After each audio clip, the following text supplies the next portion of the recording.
paz do Senhor, meus irmãos. Motivo de muita alegria poder estar aqui para comunicar a palavra do Senhor ao coração dos irmãos. Graças a Deus, louva a Deus pela vida do Alisson, que nos fez o convite. Obrigado, Alisson, pela confiança. Louva a Deus pelo pastor dessa igreja também. Obrigado pela confiança de poder estar comunicando a palavra de Deus com a igreja a qual o Senhor colocou sob a sua responsabilidade. Meus irmãos, eu gostaria de ler com vocês essa noite um texto que está lá em 2 Coríntios. 2 Coríntios, capítulo 2, versículo 16, a parte B desse versículo. E 2 Coríntios, capítulo 3, versículo 6. Esses dois textos, 2,16, parte B, finalzinho do 16, e capítulo 3, versículo 6. O texto diz: mas quem está capacitado para tanto? E o versículo 6 do capítulo 3, ele nos capacitou para sermos ministros de uma nova aliança, não da letra, mas do Espírito, pois a letra mata, mas o Espírito vivifica. Podemos assentar, meus irmãos? Obrigado. Meus queridos, a título de introdução, para nós nos contextualizarmos acerca do que vamos falar dessa carta e também desta igreja, é importante nós sabermos algumas coisas referentes a ela. Paulo, ele vai fundar a igreja de Corinto. A Bíblia vai registrar isso lá em Atos 18. Paulo faz isso na sua segunda viagem missionária, quando ele parte de Atenas e chega a Corinto. A Bíblia vai dizer que Paulo ele passa cerca de 18 meses naquela cidade. Nós vamos ver isso lá em Atos 18, capítulo 18, versículo 11. Corinto, meus irmãos, é a cidade que Paulo mais vai passar tempo. E quando ele sai de Corinto, ele deixa ali uma igreja grande, uma igreja forte e uma igreja espiritual. A igreja de Corinto, meus irmãos, e a cidade de Corinto já era de fato um grande desafio para o apóstolo Paulo. Corinto era uma cidade que fazia parte da Grécia Antiga. Era uma cidade muito próspera. Os historiadores vão dizer que Corinto fazia e controlava as rotas terrestres comerciais. Isso em si já trazia alguns desafios para o apóstolo Paulo, porque muitos daquela cidade não eram moradores fixos, mas eram comerciantes que iam e vinham nas suas rotas comerciais. Um outro ponto, meus queridos, acerca daquela cidade, é que Corinto era uma cidade onde reinava a idolatria. Na cidade de Corinto, era o centro de culto à deusa Diana, ao deus Melicertes, ao deus Netuno e muitos outros falsos deuses criados pelo homem. Além da idolatria, aquela cidade também era permeada pela prostituição. Tanto é, meus irmãos, que os historiadores eles vão dizer que na época de Paulo havia como se fosse um jargão, uma expressão cultural que um homem virava para o outro e dizia: você viveu como um Corinto, significando, meus queridos, que aquele homem havia tido uma vida de imoralidade sexual. Mas mesmo assim, essa é a cidade que Paulo vai levar o evangelho.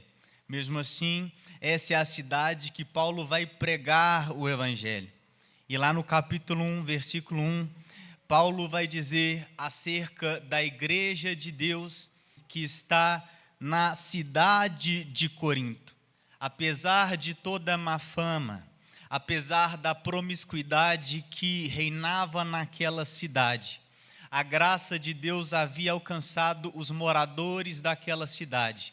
E ali havia uma igreja. E essa igreja, meus irmãos, era de Deus. E é isso que a graça faz, é isso que a graça fez conosco, né, meus irmãos? Um dia estávamos afundados nos nossos pecados, mas a graça do Senhor, ela nos alcançou. A graça de Deus tem essa capacidade de salvar, de limpar, de regenerar todo e qualquer pecador, independente do lugar que ele esteja. Graças a Deus por isso. Paulo, então, ele passa esses 18 meses naquela cidade e ele vai deixar a cidade de Corinto, não muito tempo depois, mais ou menos no ano de 51 depois de Cristo. Os historiadores vão dizer que ele vai escrever uma primeira carta para aquela igreja. É uma carta breve, e essa carta, meus irmãos, ela se perdeu na história. Nós não temos ela no nosso canon, né? Na nossa Bíblia, nós não temos mais acesso a ela. Mas sabemos que ela existiu porque Paulo, em alguns momentos, cita essa carta em 1 Coríntios. Logo depois, em 53 depois de Cristo, Paulo vai escrever uma outra carta a essa cidade, a essa igreja. E essa carta é a carta que nós temos como 1 Coríntios.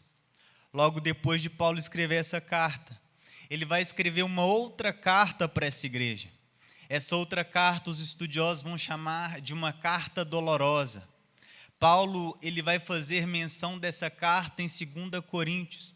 Nós também perdemos essa carta e também não temos mais acesso a ela, mas sabemos da existência dela por causa das menções que Paulo faz a ela em 2 Coríntios. Logo depois, então, ele vai escrever o que nós temos como a segunda carta de Paulo aos irmãos de Corinto. Paulo, meus irmãos, então, ele vai escrever ao menos 4 cartas para aquela igreja, 4 cartas para aquela cidade. E parece, né, meus queridos, que Paulo ele tem um zelo diferente por essa igreja. Parece que Paulo tem um cuidado a mais. Ele passa 1 ano e meio ali, 3 das suas maiores epístolas, 2 das suas 3 maiores epístolas, 2 delas Paulo vai escrever aos irmãos de Corinto. E é essa carta, meus irmãos, que é essa igreja que ele cuida, é essa igreja que ele tem esse zelo especial. Ao mesmo tempo, meus irmãos, que nessa carta de 2 Coríntios, é a carta que vai nos permitir ter um vislumbre acerca da personalidade do apóstolo Paulo, nos mostrando quem ele era nos momentos de pressão, de gratidão e de angústia. Alguns dizem que se 1 Coríntios é como se retirasse o telhado da igreja primitiva, de forma que hoje nós conseguimos olhar lá para dentro e ver como ela funcionava. A carta aos 2 aos Coríntios retira o telhado do coração de Paulo. E agora, hoje, nós conseguimos entender um pouquinho da personalidade desse apóstolo. Nessa carta, nós também conseguimos enxergar a qualidade radical com que Paulo lidava com a sua chamada, com o seu ministério, e como era a sua dependência em Deus para exercer o seu ministério. E se nós, meus queridos, quisermos entender esse texto que nós lemos, nós precisamos voltar, aqui, se nós quisermos entender esse versículo 6 do capítulo 3, nós precisamos voltar um pouquinho para ver qual que era o contexto que Paulo vai escrever esse texto. Paulo, ele começa dizendo no versículo 1 do capítulo 3, será que com isso estamos começando a nos recomendar a nós mesmos novamente?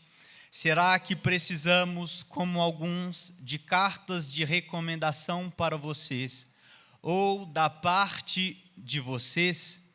Paulo, meus irmãos, ele disse algumas coisas a respeito dele mesmo, no final do capítulo 2, como, por exemplo, o triunfo do seu ministério em Cristo, que para Deus Paulo era o bom cheiro de Cristo, e isso era mostrado por causa da fidelidade de Paulo à sua chamada, e não por causa dos resultados dessa chamada.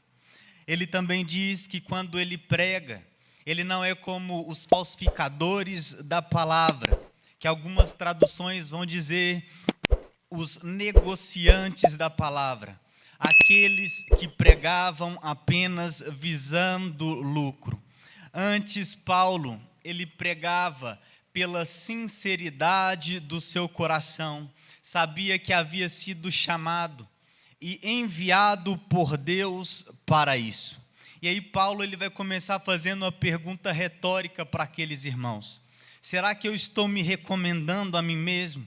Será que eu estou me elogiando, me autoelogiando pelo meu trabalho na causa de Cristo? Será que, como alguns aí, eu preciso de carta de recomendação para vocês ou da parte de vocês? Paulo, meus queridos, apesar de todo o zelo por essa igreja, ele ainda se vê na necessidade de defender o seu apostolado. Havia naquela cidade o que os estudiosos vão chamar de judaizantes. Judaizantes eram os judeus convertidos ao cristianismo, que de alguma forma tentavam judaizar o cristianismo. E esses homens, eles traziam de Jerusalém cartas de recomendação. Eles levavam essas cartas como uma forma, uma tentativa de autorizar, como uma forma de provar a autoridade deles para os irmãos de Corinto. Ao mesmo tempo, meus irmãos, por Paulo não ter levado essa carta de recomendação para a igreja de Corinto, esses falsos mestres tentavam de alguma forma desacreditar o ministério de Paulo por ele não ter feito isso. Daí Paulo, ele vai começar a mostrar para os irmãos de Corinto que ele não precisa de cartas de recomendação escritas em papiros ou pergaminhos, como os falsos mestres precisavam, porque os próprios coríntios constituíam as suas credenciais apostólicas. Nos lembremos, meus irmãos, que essa igreja, antes dela ser fundada, ela estava em um ambiente totalmente corrompido, depravado, uma cidade idólatra, permeada pela prostituição, e Paulo vai fundar ali uma igreja, a igreja de Cristo. E aí Paulo está falando, olha, a carta de recomendação da minha parte é vocês são a minha carta de recomendação escrita e lida por todos os homens. É por isso que no versículo 2, Paulo vai dizer, vocês mesmos são a nossa carta, escrita em nosso coração, conhecida e lida por todos. A transformação, meus irmãos, que ocorreu na vida daqueles crentes de Corinto, é a comprovação do ministério do apóstolo Paulo. Se alguém quiser uma recomendação do ministério dele, basta olhar para a vida dos irmãos de Corinto, quem eles eram, quem eles agora são, isso tudo por graça de Deus, que usou o apóstolo Paulo e por meio do seu ministério, aqueles homens tiveram um encontro real com Cristo. E isso, meus irmãos, já precisa nos chamar a atenção, tanto no zelo que precisamos ter ao cumprir a nossa chamada, que aqueles que foram alcançados e mudados por ela, tenham uma vida de fato transformada, porque tivemos zelo no cumprimento da nossa chamada. Quanto também, meus irmãos, que a vida, a minha vida, a sua vida, a vida de todo crente, é uma carta aberta de Cristo para esse mundo perdido. Nós precisamos entender que muitos lá fora nunca terão a oportunidade de ler a Bíblia, mas eles terão a nossa vida, e a nossa vida precisa ser uma carta de Cristo aberta a eles. Alguém bem disse, pregue, se necessário, use palavras. Meus queridos, isso é uma verdade fundamental para todo cristão. como tem sido o nosso exemplo, como tem sido o meu e o seu exemplo diante desse mundo perdido, diante daqueles que não conhecem a Cristo, diante daqueles que não tiveram uma oportunidade de conhecer as maravilhosas graças do Evangelho, como tem sido o nosso exemplo no trabalho, na escola, na faculdade, no meio dos nossos familiares descrentes. Meus queridos, a nossa vida é como se fosse uma propaganda de Cristo e do cristianismo. E o mundo lá fora precisa conhecer esse Cristo através da nossa vida. Paulo, então, meus queridos, ele continua dizendo no versículo 3: vocês demonstram que são uma carta de Cristo, resultado do nosso ministério, escrita não com tinta, mas com o Espírito do Deus vivo, não em tábuas de pedra, mas em tábuas de corações humanos. Paulo, ele continua mostrando a eles que eles são uma carta de Cristo resultada do ministério dele. E aí Paulo vai dizer: vocês não são uma carta escrita com tinta. E aí ele vai trazer a memória dos irmãos de Corinto, a carta de recomendação que os judaizantes cobravam de Paulo. E essas cartas escritas com tintas, e essas tintas refletem algo passageiro, algo transitório, mas Paulo está falando que os irmãos de Corinto é uma carta escrita pelo próprio Espírito Santo, é uma carta imutável, escrita por um Deus imutável, eterno, e que, diferente da caneta, ela não é passageira. Ele está falando isso para os irmãos de Corinto, que foi por intermédio no ministério dele, que os irmãos de Corinto, eles passaram a ser novas criaturas, e agora eles são uma carta aberta de recomendação para todo mundo.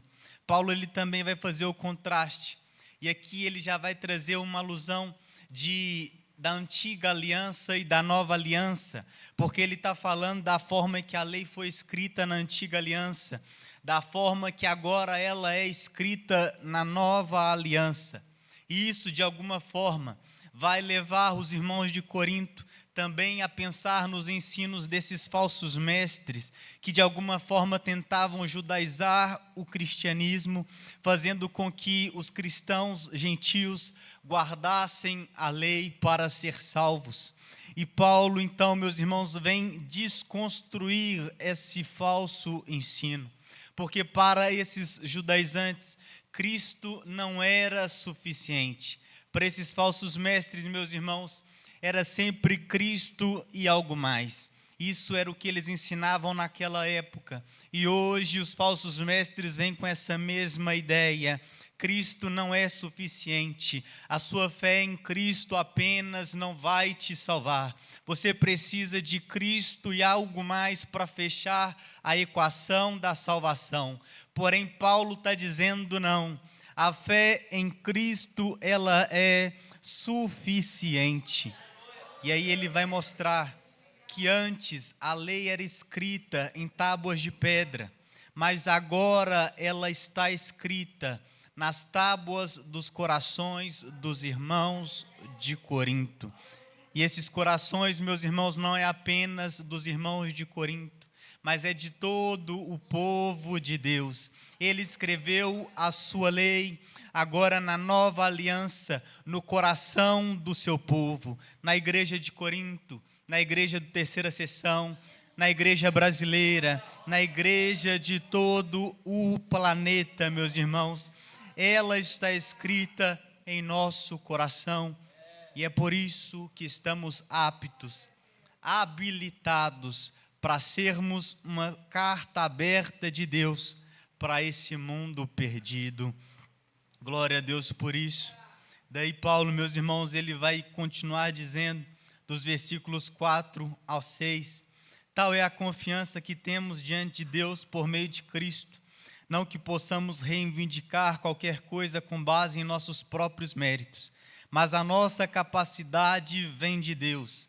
Ele nos capacitou para sermos ministros de uma nova aliança, não da letra, mas do Espírito, pois a letra mata, mas o Espírito vivifica.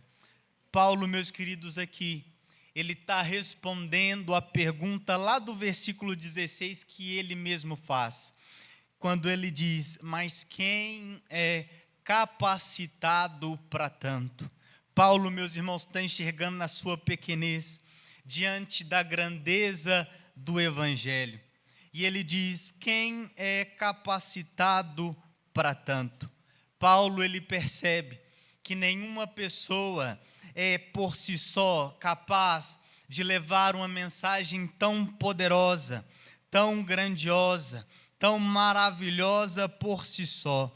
E é por isso que depois dele fazer essa pergunta no versículo 16, ele começa a tecer os seus argumentos para mostrar para os irmãos de Corinto quem são esses capacitados para tão grande obra. E aí, meus irmãos, ele vai mostrar, a partir aqui dos versículos 4 ao 6, que a capacidade dele exercer o seu ministério, a sua chamada, a sua vocação, não vem dele mesmo, mas vem do próprio Deus. São esses, meus irmãos, que são capacitados para essa obra, aqueles quem Deus capacitou para isso. E isso, meus queridos, precisa nos servir de alerta, tanto pelo fato do zelo que nós precisamos ter no reino, tanto quanto, meus irmãos, que o que nós fazemos no reino não é para a glória nossa, porque nós mesmos, meus queridos, nunca teríamos tal capacidade, quanto também quando nos sentimos fracos, quando nos sentimos não tão capacitados para essa obra, quando vemos, meus irmãos, que tem pessoas melhores que nós para exercer aquela função que o Senhor nos chamou, nós precisamos olhar para Cristo, que quem capacita o homem para a obra de Deus é aquele que os chamou para essa grande obra. É o dono da chamada, meus queridos, que vai capacitar para cumprir essa chamada. É por isso, meus queridos, que Paulo, lá no capítulo 4, falando acerca desse ministério que o Senhor deu a ele pela misericórdia, ele vai comparar, meus queridos, a chamada como um tesouro colocado num vaso de barro. O vaso é frágil, o vaso mostra a mortalidade do homem. O vaso, meus queridos, é mortal, o vaso tem as suas fraquezas, mas o que importa não é o vaso, mas é aquilo que o Senhor colocou dentro do vaso. É os tesouros de Deus que estão dentro do vaso. Então, meus queridos, não desanime quando vocês se sentirem incapazes para exercer a sua chamada e a vocação, porque o que importa não é o mensageiro, o que importa não é o cantor, o que importa não é o vaso, mas o que importa é aquilo que o dono da obra colocou dentro do vaso. Cumpra a sua chamada, meus irmãos, porque foi o Senhor quem te comissionou. E Paulo diz: Deus nos capacitou para sermos ministros de uma nova aliança, não da letra, mas do Espírito, pois a letra mata, mas o Espírito vivifica. Daí Paulo, meus irmãos, ele vai passar a nos mostrar que Deus, ele nos capacitou para sermos ministros não de qualquer coisa, mas de uma nova aliança. Diferente dos judaizantes que queriam impor ali as práticas judaicas para os cristãos, eles queriam ser ministros de uma antiga aliança, mostrando para os irmãos de Corinto que Cristo não era suficiente. Paulo, ele vai lembrar para os irmãos de Corinto que eles não pertencem a uma antiga aliança, mas que eles pertencem a uma nova aliança. E aí ele começa fazendo um contraste entre essa antiga aliança da lei, da nova aliança do Espírito.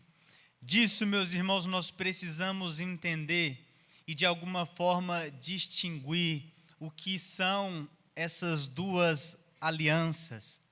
Aliança, meus queridos, diz respeito a um acordo entre duas partes.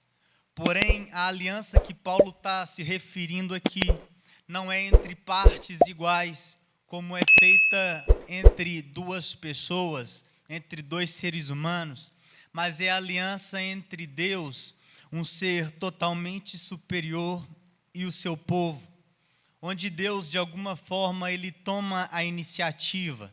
Deus, ele dá o primeiro passo para se aproximar do homem, para que, de alguma forma, lhe ofereça condições para que esse homem passe a se relacionar com ele. A aliança, em um certo sentido, é um pacto firmado entre duas partes, um laço, inviolável.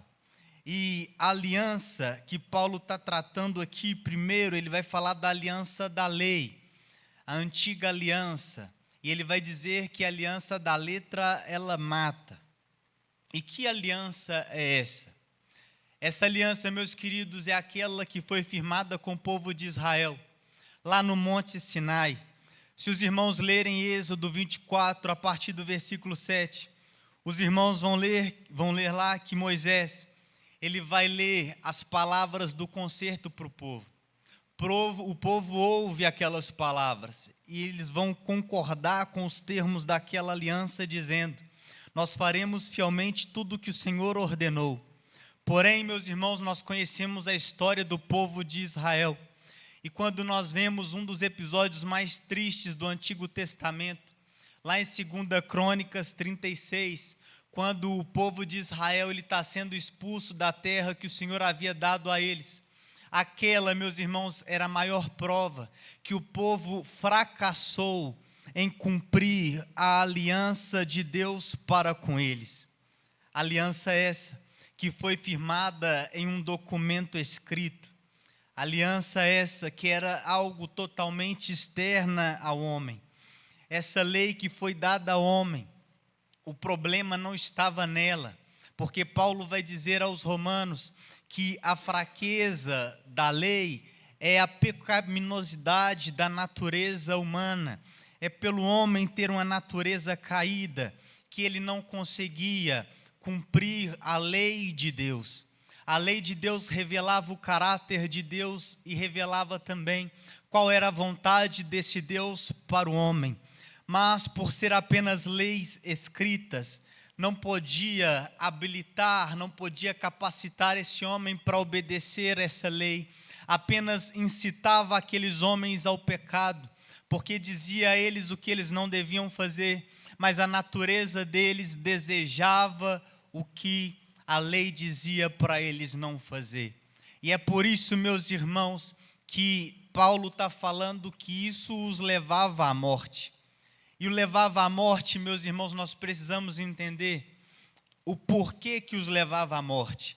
Primeiro, porque o próprio entendimento da palavra aliança já constituía em um pacto de morte.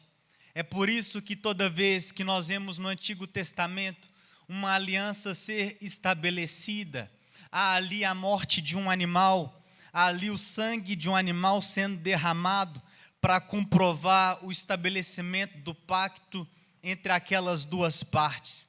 É como se fosse, meus irmãos, um penhor de morte, no momento do compromisso daquela aliança. E o sangue do animal representava a maldição que viria sobre qualquer uma das partes, caso essa aliança fosse violada. Segundo, meus queridos, ela também levava à morte, porque a lei, ela estabelecia uma relação legal entre Deus e o homem. E quando a palavra de Deus diz lá em Levítico 18:5, guarde os meus estatutos e os meus juízos, aqueles que os cumprir, por eles viverá. Logo, se entende que aqueles que não cumprir não viverá, logo morrerá. Logo o homem, meus irmãos, eles estavam em constante falta diante de Deus. E aí, só abrindo um parêntese, é por isso que Paulo, lá em Romanos, capítulo 2, versículo 17, ele vai dizer que o justo viverá da fé. Não viverá porque ele cumprirá mandamentos externos, mas viverá porque aquele que cumpriu toda a exigência da lei, que morreu no seu lugar, e agora toda dívida que a lei exigia que fosse paga, Cristo, ele pagou com o seu sangue derramado lá na cruz do Calvário. E é por isso que o justo vive pela fé no sacrifício de Cristo lá na cruz do Calvário. Glória a Deus por isso. E aí Paulo está dizendo, dessa aliança nós não somos ministros. Os falsos mestres são ministros dessa aliança que mata, mas nós somos ministros de uma nova aliança, a aliança do Espírito. E aí, meus irmãos, é interessante, porque o nosso Novo Testamento ele é escrito em grego, e o grego, meus queridos, ele tem duas palavras que para nós é traduzida como nova. A primeira palavra é neos.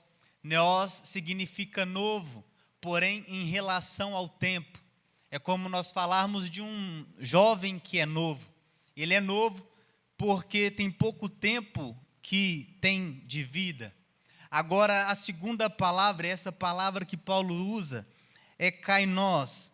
Kainos, meus irmãos, significa novo, tanto em relação ao tempo, mas também em relação à sua qualidade, à sua essência.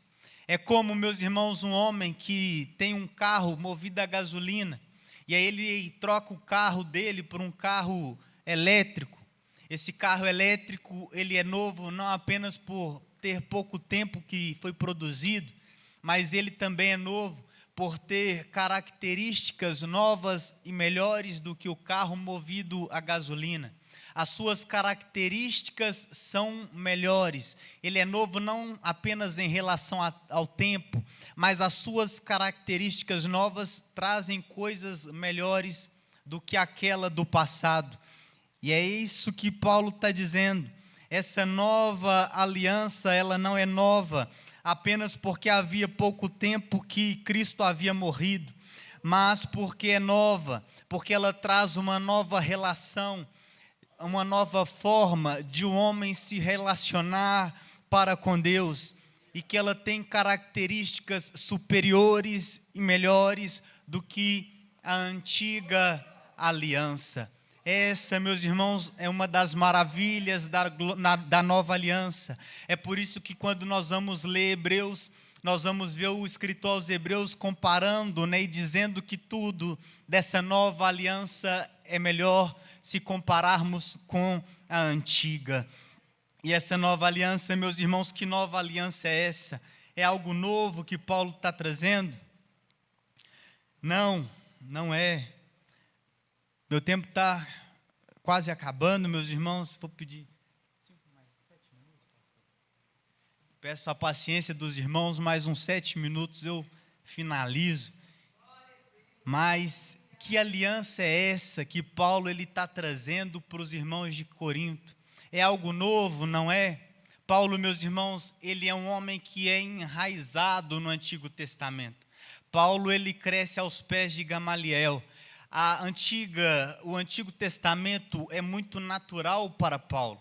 E Paulo, os estudiosos vão dizer aqui que ele tem em mente 2 textos. Jeremias 31, a partir do versículo 33, e Ezequiel 36, a partir do versículo 26. Esses 2 textos, meus irmãos, vai nos mostrar que desde o Antigo Testamento, essa nova aliança já era prometida, já era uma promessa de Deus para o seu povo. Em Jeremias, o povo de Israel, diante do exílio iminente que viria sobre eles pela nação da Babilônia, como punição pela sua obstinação e pelos seus repetidos pecados sem arrependimento, aí Jeremias naquele caos religioso, político, naquela decadência do povo de Israel, ele consegue enxergar uma luz e ele vai profetizar acerca de uma nova aliança que Deus faria com seu povo. Aliança essa que, diferente da antiga, onde as leis eram escritas em tábuas de pedra, essa aliança, Jeremias diz, que iria ser escrita nas tábuas do coração do homem. Deus iria dar ao homem um novo coração. Deus iria tirar o coração de pedra, iria lhe dar um coração de carne, apto para obedecer aos decretos do Senhor. Antes a lei que não capacitava, nem ao menos dava força para que o homem a cumprisse. Agora, nessa nova aliança, temos de Deus um novo coração, apto e habilitado para obedecer aos mandamentos do Senhor. Aliança essa que também foi confirmada com sangue. Vocês se lembram quando Cristo lá na ceia vai dizer, quando ele toma o cálice, este é o meu sangue, sangue da nova aliança, que é derramado por muitos para a remissão dos pecados. Além do novo coração, meus irmãos, Paulo também tem em mente o que Ezequiel diz, e é na verdade isso que Paulo está querendo trazer, quer enfatizar, porque a profecia de Ezequiel vai complementar, dizendo que Deus não somente nos daria um novo coração, como também Deus nos daria do seu Espírito. Deus nos daria do seu Espírito. Deus daria para o seu povo o seu Espírito, habilitando o seu povo para obedecer os seus mandamentos. Agora, meus irmãos, essa é a marca da nova aliança. Diferente da antiga, que é marcada pela lei, agora essa nova aliança é marcada pelo Espírito. Tanto é, meus queridos, que se você quer ver no Antigo Testamento, quem fazia parte do povo de Deus eram aqueles que guardavam a lei. Agora no Novo Testamento, quem faz parte do povo de Deus são aqueles que têm dentro de si, habitando dentro dele, o Espírito Santo. Tanto é, meus queridos, que Paulo, que em Atos 15, lá no concílio de Jerusalém, Pedro ele vai se levantar lá no versículo 8, e ele vai dizer acerca dos gentios, que Deus aceitou os gentios independente da circuncisão. Deus aceitou os gentios independente da guarda da lei, e a prova disso era que lá em Atos 10, Deus derramou o seu Espírito sobre a casa de Cornélio. Aquela era a prova, meus irmãos, que a nova aliança estava de pé. É dessa aliança, meus queridos, gloriosa, maravilhosa, que Paulo está falando que nós somos ministros. É dessa aliança que Paulo está dizendo que o Senhor nos capacitou para sermos ministros. Aliança essa que excede em tudo a antiga aliança, porque nessa aliança agora o crente tem uma vida marcada pelo Espírito Santo.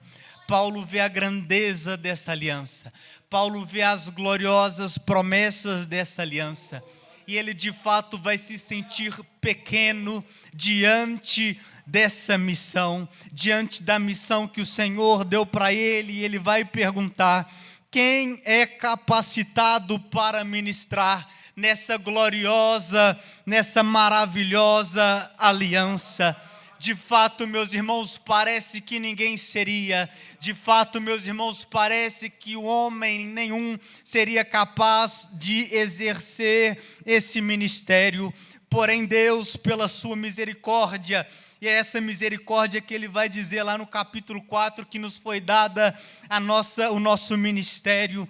Pela sua misericórdia, ele nos concede o seu Espírito. Ele nos capacita para sermos ministros dessa gloriosa aliança.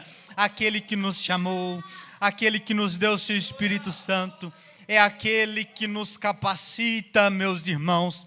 E eu estou dizendo aqui para toda a igreja, não apenas para a liderança, porque no Novo Testamento os dons não são dados somente para alguns, como era na antiga aliança.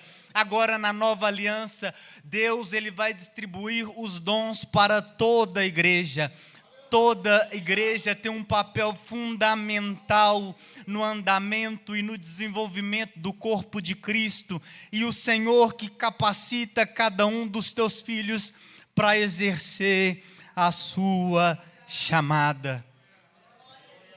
É assim, meus irmãos, a missão que o Senhor nos dá não é fácil. Moisés teve dúvidas quando o Senhor apareceu para ele lá em Êxodo 4. Jeremias teve dúvida quando o Senhor apareceu para ele lá em Jeremias 1. Gideão teve dúvidas quanto à sua capacidade para exercer aquilo que o Senhor o chamou. Mas, meus irmãos, o Senhor os capacitou. O Senhor capacitou a cada um que Ele chamou. E agora, na nossa nova aliança, meus irmãos, o Espírito Santo que testifica isso tanto no meu coração quanto no seu coração. Exerça o dom que o Senhor te deu. Exerça a chamada qual o Senhor te confiou. Desperte o dom que você sabe que há em ti. Não deixa esse fogo se apagar, mas creia que aquele que te chamou irá te capacitar. Fique de pé, meus irmãos. Gostaria de orar. Nunca se sintam incapazes, meus queridos, independente das dificuldades, dos desafios, das nossas limitações. É o Senhor quem nos chama, e é o Senhor dessa gloriosa aliança quem nos capacita. Senhor Jesus, a Tua palavra foi pregada. Senhor Deus, que os Teus filhos venham sair daqui, Pai, entendendo um pouquinho mais acerca que o Senhor os chamou para uma tão grande obra, que eles não precisam temer, porque o que importa não é o vaso, mas é o tesouro que o Senhor colocou dentro de cada vaso. Usa os teus filhos, Pai, os capacita, e que eles venham, Pai querido, produzir frutos, venham gerar frutos para a glória do nome de Cristo. É o que eu peço ao Senhor e já lhe agradeço, Pai, no nome de Jesus.